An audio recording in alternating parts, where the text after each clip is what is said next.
I'm Ken Ellison from Ellison Machine Shop. Y'all know me. I'm your engine guy. Today I got a good video for you, but it's a lot different than all the other ones that we normally bring your way. One thing it has in common is that every video we produce is with the intent of helping you produce a better engine.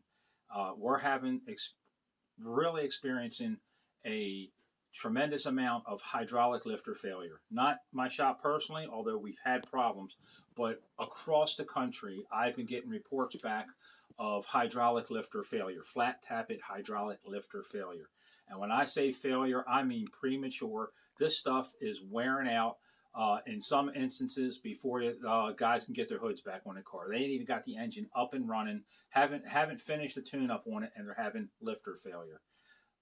Today is April 30th, 2021. The reason I tell you that is because I believe that the problem we're having is going to go away. We've had another problem like this in the past.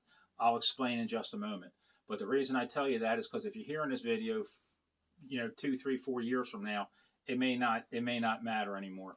A lot of you guys have seen my video on YouTube that I've done on hydraulic lifter adjustment, where I have a different method I personally use that I taught myself years ago that makes adjusting lifters very simple. And because of that, I have taken thousands of phone calls from people asking questions and telling me about all the problems they're having.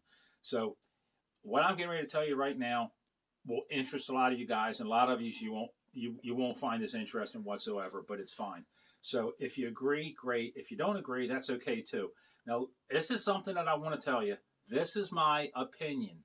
Okay, I'm going to tell you about some problems that we're having that in my heart I believe is 100% the problems between the manufacturers and not my customers installing. At least not most of my customers installing. The great majority of problems we're having right now is coming from defective merchandise that we're all purchasing, and I'm going to explain why in just a minute. Between cam grinders, lifter manufacturers, and oil companies who produce the best oils in the world along with the supplements that we all add to our oil. I have spoke to many people that are high up in these companies, and I'm not going to throw any one company under the bus. Now, I just got done saying that this is my personal opinion.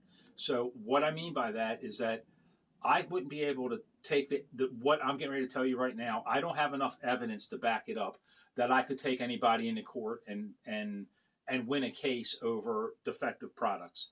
But I've got a lot of years experience in this business, and I'm going to tell you about some things that I think will pull it all together so that you understand my mindset as to why there's an issue. I've spoke to a lot of big people and a lot of big companies, and I've had some of them speak to me off the record, and they've told me some things, and I'm not going to throw any single one of them under the bus. People who gave me information I'm totally respectful of, and honestly, I don't think it's so much the cam grinders problem as it is the cam lifters company's fault for all the problems we're having. What you have to understand is all the big companies that grind camshafts purchase lifters, and sometimes they assemble them themselves, but the cases of the lifters they purchase, and a lot of this stuff is coming out of China. And a lot of people say, that all China products are bad, blah, blah, blah. And that's not necessarily true. But as of right now, as I said before, this is April 30th, 2021. Because we've all been dealing with COVID, the shelves have been empty. There has been a lifter shortage across the country. Right now, I'm waiting on camshafts to come in. I'm waiting on cylinder heads to come in. I've got projects jammed up all over the place. But the COVID has affected us greatly. And I personally believe because of the COVID and the shelves are being short on product, and everybody's got orders waiting to come in, that I believe a lot of this stuff is coming out of China. They're skipping a lot of the quality control procedures that we normally have. They are. It appears to me that these lifters are probably being sent out and they're soft. They're not hardened like they need to be. It can even have to do with the way the what we call the crown on the lifter is ground. I'm not going to get into all the details, but this is what I want to tell you. First of all, and I ain't trying to throw China under the bus, but we know that China has sent us poisoned uh, pet food. They've sent us sheetrock that had radiation. A while back, they were talking about um, ground beef coming. Ground beef. If you take ground beef out of your refrigerator and set it on a counter and leave it for an hour or so, it starts to turn brown. Once it thaws, it turns brown. They're injecting it with carbon monoxide that dispels the oxygen and keeps it red for 24 hours. Which I heard that on the radio, but I don't put it past China if they do that to take these lifters and say, okay, well, we don't have time to harden them. We got sales, and they send them out the door. And this is why I tell you that. One of the big major lifter companies that I spoke to, when I called them up and told them the problem that I'm having, and I'm not going to take you all through the problems that I had. I might do that at another later date too. But the problem that we had with an engine that we couldn't keep a camshaft in, I did all the research I could possibly do. And the man at the lifter company, one of the biggest in the world, when I spoke to the tech, he said to me, well, we purchase lifters from a lot of different places. And he says, and some of them come out of China. But he didn't, and he told me that they weren't able to distinguish which ones come out of China and which one don't. So for me, that leads me to believe that he personally feels that the Chinese lifter is substandard. Maybe I'm reading too much into that. I couldn't get him to actually come out and say that. But why would you mention they come from China if they're just as good a quality as everything else? So call me suspicious, but to me, I've talked to a lot of people, and I call this, kind of CSI machine shop. I'm looking at all the different information here, trying to put two and two together, because I've had multiple customers that I've had nothing to do with their work call me up, like I said, talking to me about just they did a camshaft installation. I had one gentleman even took the cylinder heads, brought them into us. He bought some nice AFR heads, brought them into us. We took the inner springs out. He put it all together. He broke it in. He reinstalled the inner springs, went for his first ride, camshaft wiped out. I mean, I just don't know how much more you can possibly do.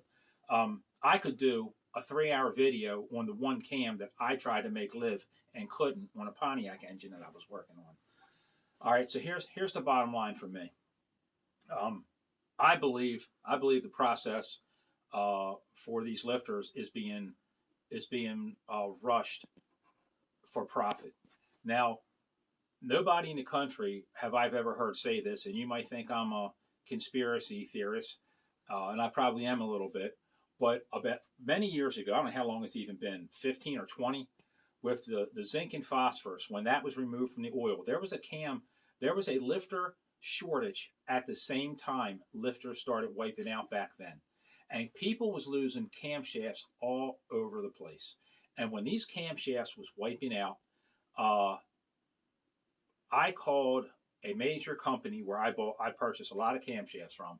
I called one of the major companies, and he told me, the tech at that company told me, he says, there's a problem with the lifters, are coming through soft.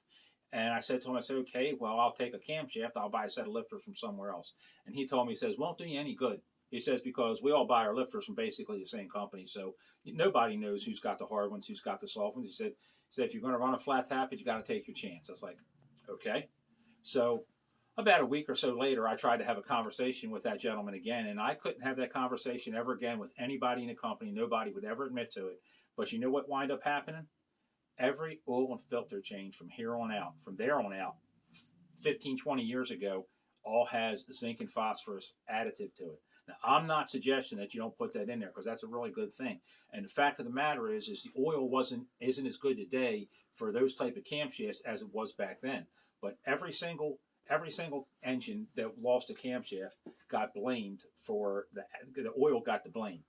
And maybe it's part to blame, but to me, I just find it very, very suspicious that we had a lifter shortage back then, and then the lifters wiped out, and instead of companies having a class action lawsuit against them and getting sued out of business, they all made an extra $10 to $15 to $20 on every oil and filter change from here on out, when they all jumped on board and started selling oil additives. Now, I think the oil additives, once again, is a good thing, but I think they dodged a bullet. We had a lifter shortage then, the lifters was wiping out. We have a lifter shortage now, the lifters are wiping out. This is what I want you to know. this is a big part of my mindset as to why this is more than any possibility of it just being oil or installer error. If we jump back 30, 40 years ago when I got in this business, I was such a less technical guy than I am today. A lot of the engines that I built were not great combinations. They weren't always done exactly by the specifications the way they would be done today. Back then, we installed a lot of flat tappet camshafts, like 99% of them were all flat tappet. Big camshafts on the street. And back then, I used to pull engines out, rebuild them, reinstall them. We fired them engines up, and we had zero break-in procedure. No break-in of any kind. Never an inner spring taken out. Always assemble the heads, start it up.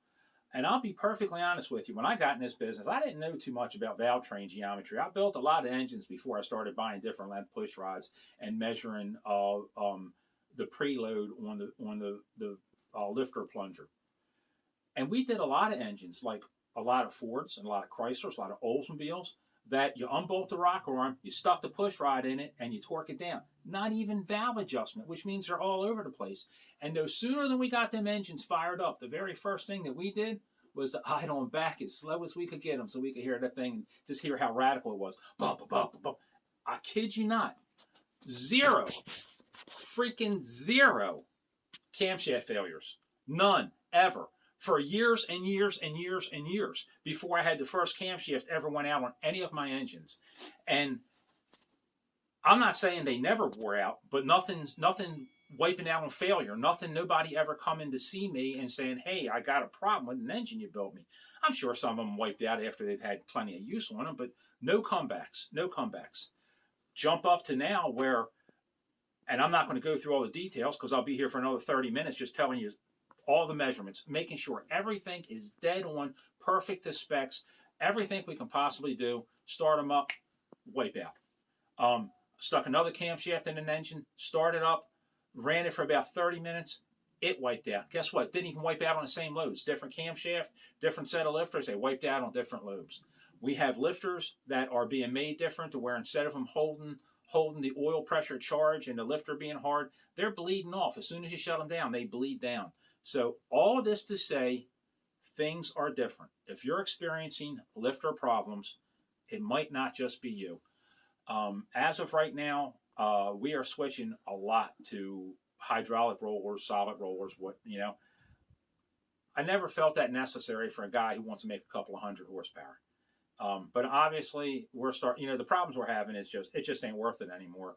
And I can't be going back in and tearing engines apart and going through them and eating everything. A few of these problems have cost me thousands of dollars because if it wipes out on me, it's my responsibility, and I wasn't letting my customers eat it. So anyhow, guys, if you're experiencing problems, it might not be your fault, but nevertheless, if you're experiencing problems, don't blame it on the camshaft. Double, triple check yourself, just like I teach you on every video to be responsible for everything you put together.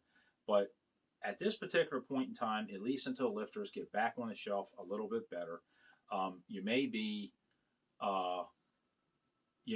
more inclined to spend the money, bite the bullet, put a roller cam in it. It's triple the price, but an engine is 5 times the price. So, as I said, I have a YouTube video on my Ellison Machine Shop Your Engine Guy YouTube page that explains how I adjust hydraulic lifters. That works first time, every time, that you do not have to think it through. You don't have to know which valve is up, which valve is down. You don't have to know intake, exhaust. You don't even have to know the firing order. And for you that ain't seen that, I know that sounds ridiculous. Check it out. I have a great video on that. I'm biased. I think it's a great video. It's how I've been doing it for 40 years with no issues until recently. So anyway, guys, there'll probably be a part 2 on that because there's some people with a few questions. So anyhow, thanks for following, and we're getting back on track here with our videos, and we're gonna start cutting them out here and producing them pretty quick. So thanks for following.